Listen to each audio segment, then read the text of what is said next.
Queridas hermanas, deseo iniciar esta palabra de reflexión a partir de aquel versículo que encontramos en la primera lectura de hoy. Mientras Pedro estaba en la cárcel, la iglesia oraba insistentemente a Dios por él. La iglesia oraba por él. Es un deber continuo para nosotros como cristianos, como creyentes. La iglesia oraba insistentemente por él.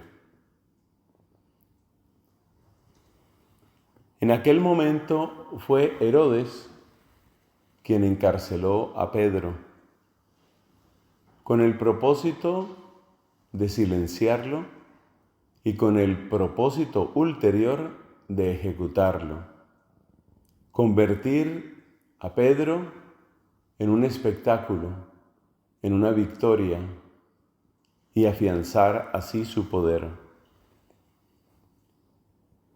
El mismo texto que está tomado del capítulo número 12 de Hechos de los Apóstoles nos cuenta cuál era el criterio de Herodes.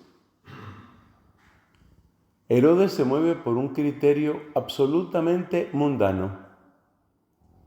Dice el pasaje correspondiente: al ver que esto agradaba a los judíos, decidió detener también a Pedro. Lo que dice que agradaba a los judíos fue la ejecución del apóstol Santiago. Así que el criterio de Herodes es el criterio del mundo. Y no resulta difícil para nosotros darnos cuenta de lo que se está diciendo aquí, que no es solamente una historia del siglo I. Herodes representa el poder de este mundo, que siempre quiere encarcelar a Pedro o al sucesor de Pedro para silenciarlo y para neutralizarlo y para ejecutarlo. Uno podría pensar, bueno, pero en la época en la que vivimos, esas cosas no suceden. No tan rápido, sí suceden, sí siguen sucediendo. El mundo sigue anhelando, intentando, deseando encarcelar y silenciar al sucesor de Pedro. Precisamente es lo que llamamos mundanizar. Las cárceles actuales, no solo para el sucesor de Pedro, sino para los obispos en comunión con él, y finalmente también para nosotros los sacerdotes y todo aquel que quiera mostrar el Evangelio. El intento del mundo sigue siendo ese, encarcelarnos, pero ya las cárceles no son como las de aquella época. Los barrotes están bien pintados con colores vistosos. Y esas cárceles utilizan cadenas que parecen dulces, pero son cadenas. Y esos barrotes son barrotes. ¿A qué me refiero? A toda la presión que se hace para que la Iglesia, empezando por el Papa, cambie la palabra del Evangelio por una palabra que sea concorde y de buen gusto de Herodes. Es decir, para que la Iglesia empiece a hablar como le gusta al mundo, como el mundo quiere. Esa es la actual prisión en la que se quiere encerrar a Pedro. Mantenerlo en barrotes bien pintaditos, bien vistosos, cadenas muy agradables, que las hay de distintas tallas, pero de lo que se trata finalmente es de eso. Son cadenas con recubrimiento de terciopelo y son barrotes de colores vistosos, pero de lo que se trata es de encerrar y silenciar la palabra de Pedro y la palabra de la iglesia. ¿Para qué? Para que la iglesia no repita lo que le enseñó Cristo, sino que repita lo que le quiere enseñar el mundo. ¿Y cuál es la gran diferencia? Pues después de mucho leer y orar y escuchar a muy buenos predicadores que Dios siempre los da, hay tres características principales que separan el Evangelio de Cristo del Evangelio muy entre comillas del mundo. Porque el Evangelio del mundo es lo que Herodes quiere que hoy se predique. Y el Evangelio de Cristo, pues es el que Cristo quiere que se predique. Es el que el Espíritu Santo quiere que se predique. ¿Por qué? Dijo el mismo Cristo que el Espíritu Paráclito nos iba a recordar lo que Cristo nos enseñó y nos iba a conducir hacia la verdad completa. Entonces, hay tres diferencias principales que ya las enunció Cristo, no me estoy inventando nada. Tres diferencias principales. La primera está con la palabra conversión. Si la predicación de la iglesia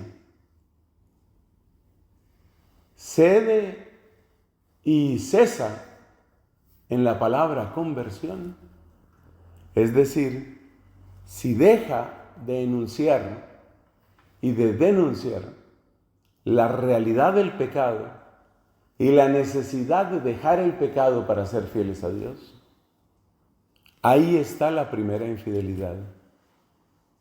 Entonces, en el Evangelio de Cristo, lo que resuena es la palabra del Maestro que dijo, como aparece al comienzo de San Marcos: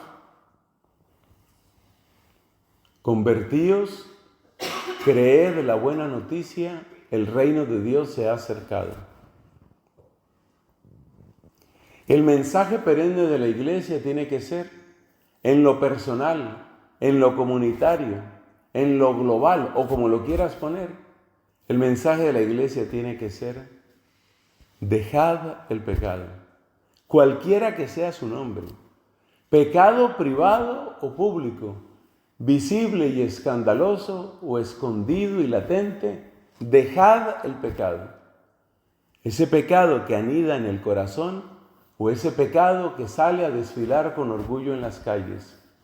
Dejad el pecado. Ese es el mensaje. Y ese mensaje tiene que resonar porque fue la predicación de Cristo, porque fue el anuncio de los apóstoles. Por el contrario,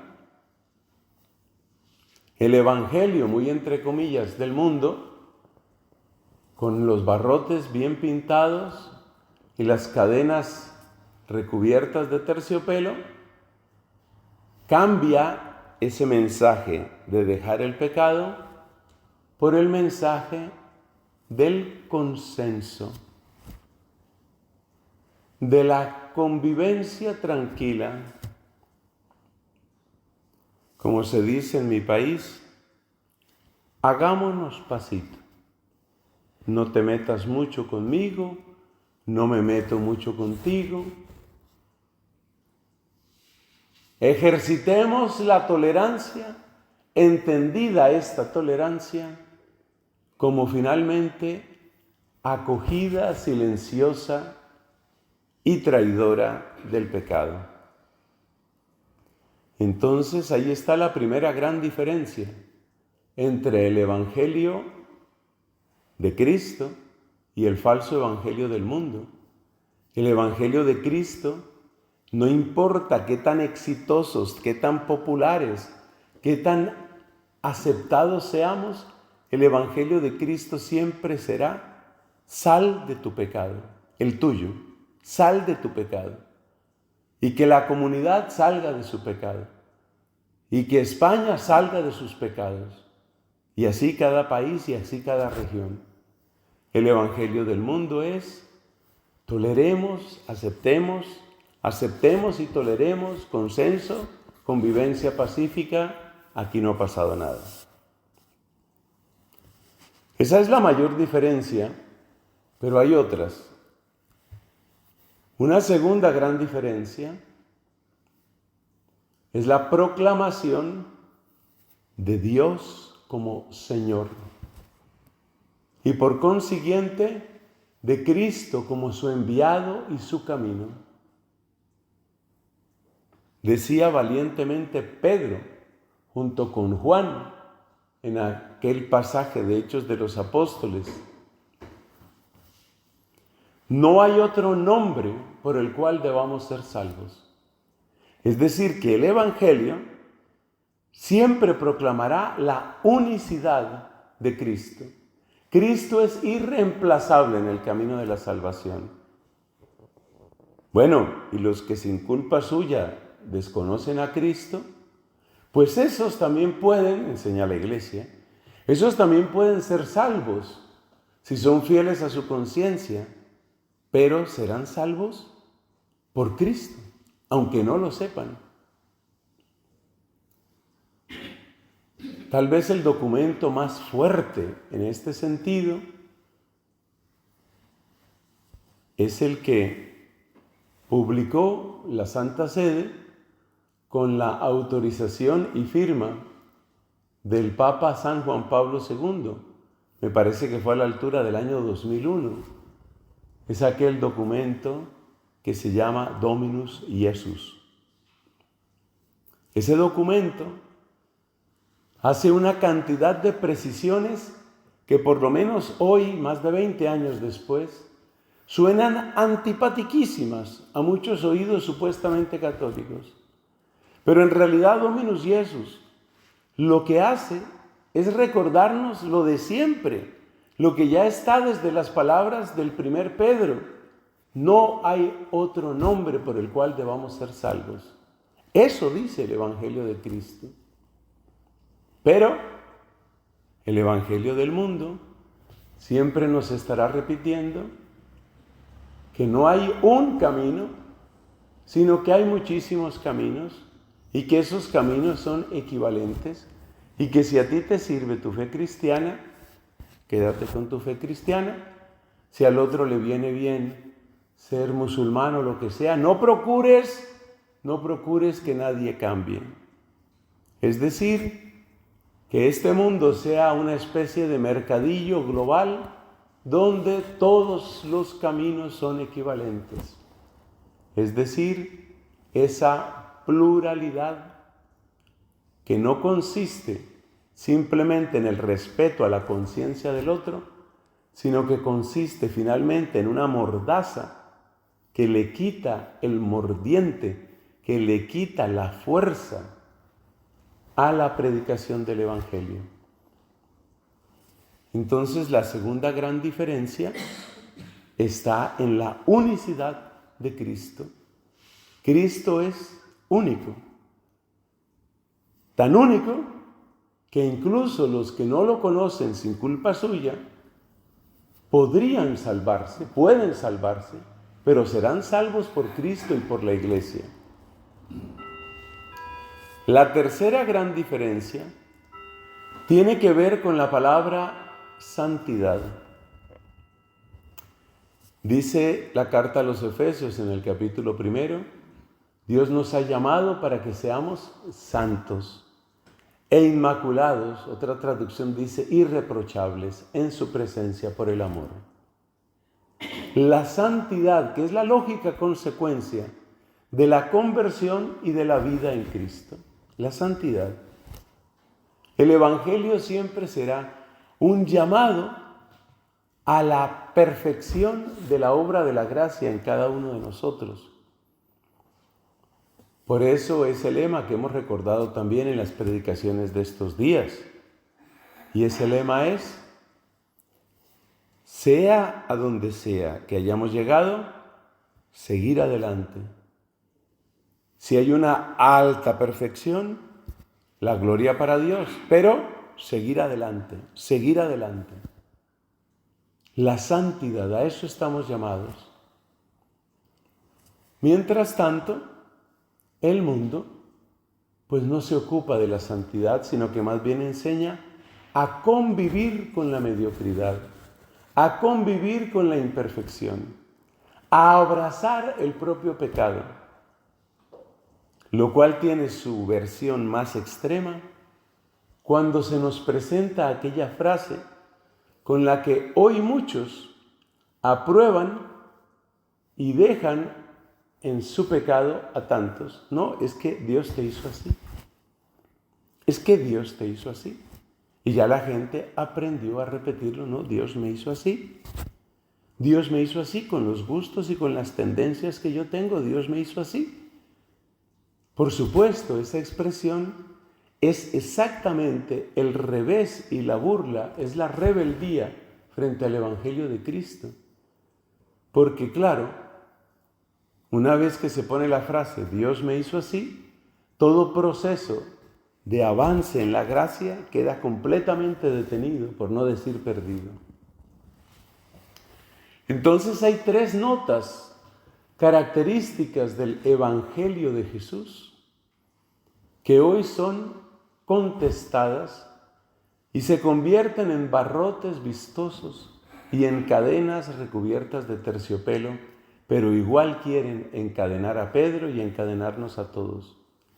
Esas tres notas características del Evangelio, que las repito, con la esperanza de que queden profundamente grabadas en cada uno de nosotros, esas tres cadenas, esos tres puntos, cadenas son las otras, esos tres puntos del Evangelio son la conversión, la unicidad de Cristo y el llamado perpetuo a la santidad. El mundo quiere cambiar eso. En vez de conversión, una especie de consenso blando. En vez de la unicidad de Cristo, todo da lo mismo. En vez de llamado a la santidad, acéptate, acéptate, acéptate, Dios te hizo así, quédate donde estás. Y lamentablemente vemos que esa desfiguración mundana del Evangelio pues va entrando, va calando, va entrando en mucha gente, va llegando al corazón de muchos católicos, paralizándolos en la obra de la gracia, y va llegando también al ministerio de muchos sacerdotes. Por eso necesitamos que el Papa siga siendo aquel que nos confirma en la fe, aquel que defiende los intereses de Cristo, porque el mundo quiere encarcelarlo en esos barrotes de colores.